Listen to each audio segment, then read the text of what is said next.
Senator Bernie Sanders, independent from Vermont, is running for a fourth term in the Senate, he announced Monday, likely cementing the longtime progressive for the coming years in the upper chamber. This is the most important national election in our lifetime, Sanders said in a statement. We must fight to make sure that we remain a democracy, not an authoritarian society. We must fight to make sure that we have a government which represents the working families of our country, not the billionaire class and wealthy campaign contributors. We must fight to make sure that women can control their own bodies and that we save the planet from the ravages of climate change. The stakes are enormous. This is an election we must not lose. Sanders, 82, is the second oldest member of the upper chamber behind only Senator Chuck Grassley, and others around his age have made plans to depart. Senate Minority Leader Mitch McConnell is leaving his post atop the GOP conference at the end of the year and has said he will not run for another term in 2026. Senators Ben Cardin, Tom Carper, Mitt Romney, and Joe Manchin have all said they will retire at the end of the year. The decision will in all likelihood keep Sanders in his seat for the foreseeable future. The self-described Democratic Socialist has handily won all three of his Senate races, including his 2018 contest, by a 40-point margin. It also means he will continue to wield the increased power and influence that has come in the wake of his two bids for a Democratic presidential nomination and through his post as chair of the Health, Education, Labor, and Pensions Committee. The Vermont Independent has served more than 40 years in public office. On top of his 3 terms in the upper chamber, Sanders was a House member for 8 terms and held the position of mayor of Burlington, Vermont throughout most of the 1980s. His operation has spawned a number of acolytes, including members of the squad in the House, while he kept up his disdain for the nation's billionaires and wealthiest earners. Sanders has made waves in recent months as one of the foremost critics on the left of Israeli Prime Minister Benjamin Netanyahu's handling of the war in Gaza.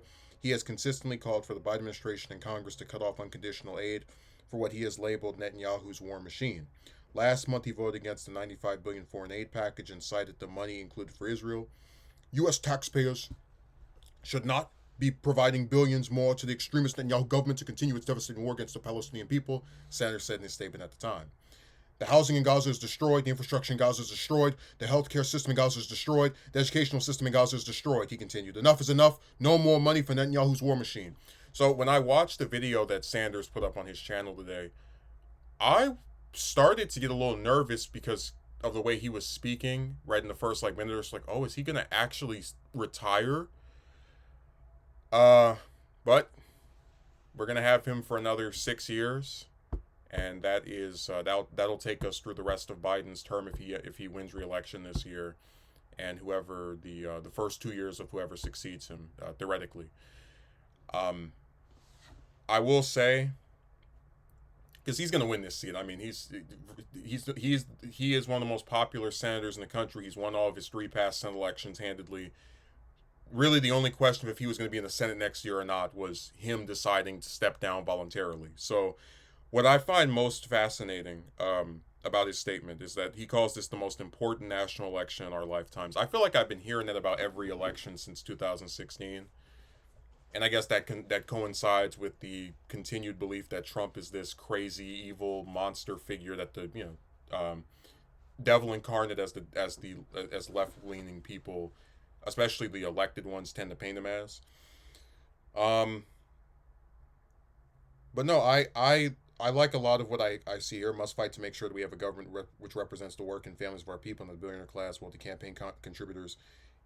Much of it is stuff we've heard before, but these are things I have always liked about him, and I think a message that makes him so different from any of the other politicians that we see.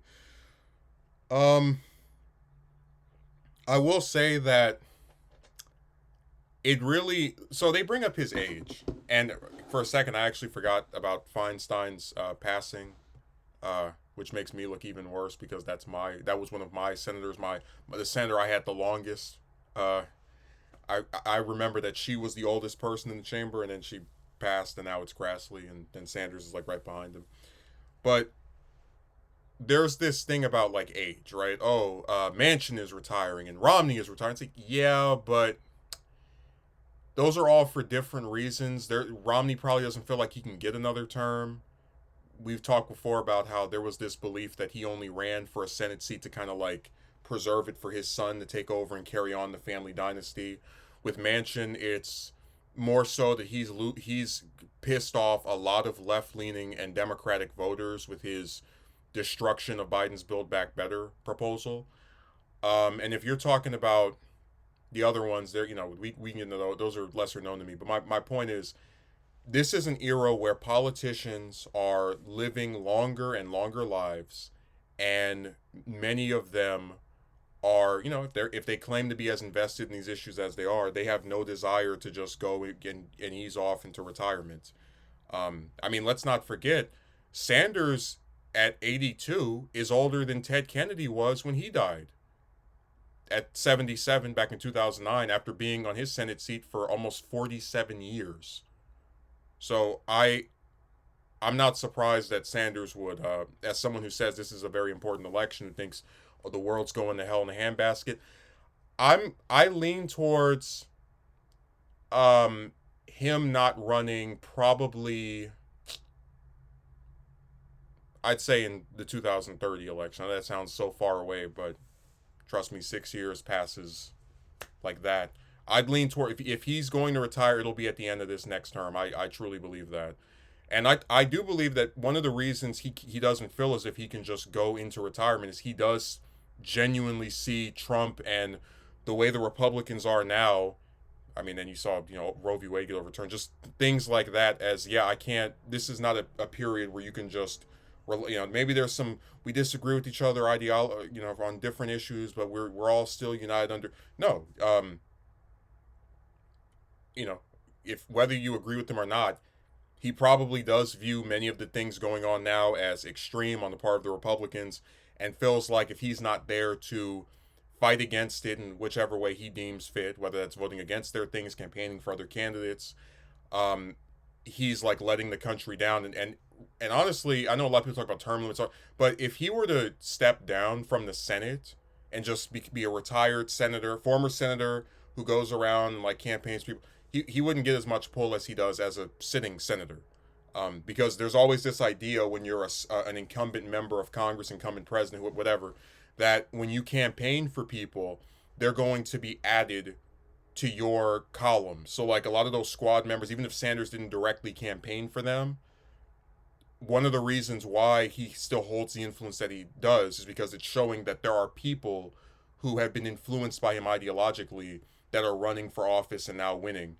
Kind of in a way like a mirror version of what Trump has had, where it's like a lot of Trump's people, Marjorie Taylor Greene, Lauren Boebert, the rest of them, they're people, Carrie Lake, they're individuals that try to parrot the person that they were inspired by, or rather that they think they can win by imitating, and then they try to see how far they can go in carrying on their replication of that person.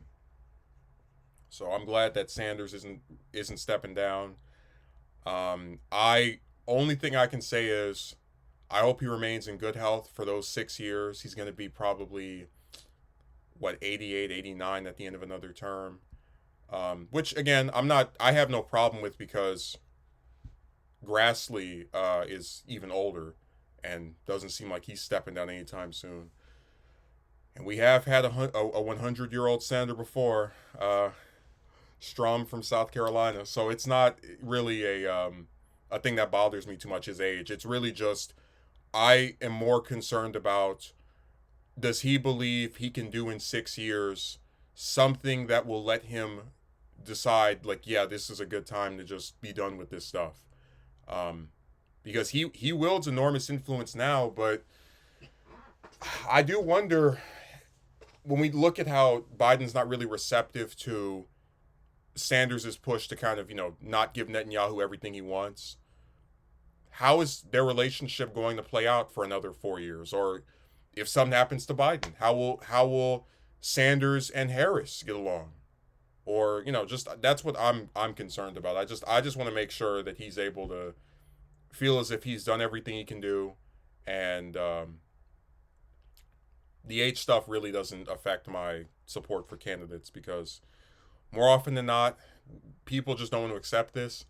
As much as the U.S. life expectancy is decreasing, these politicians, they're living longer and longer and longer and longer. And I'm never against people living longer. I just wish that we all had the same level of healthcare that they have. And Sanders is one of the few that has fought for that, and I respect him for that. Even if I have had problems with things relating to him, whether it's not supporting BDS or endorsing Hillary and Biden at various points, I still think he is certainly one of the better politicians in a that's active in America, and certainly one of the greatest senators, at least of the 21st century so far. So I will have no problem supporting him for another term in the Senate.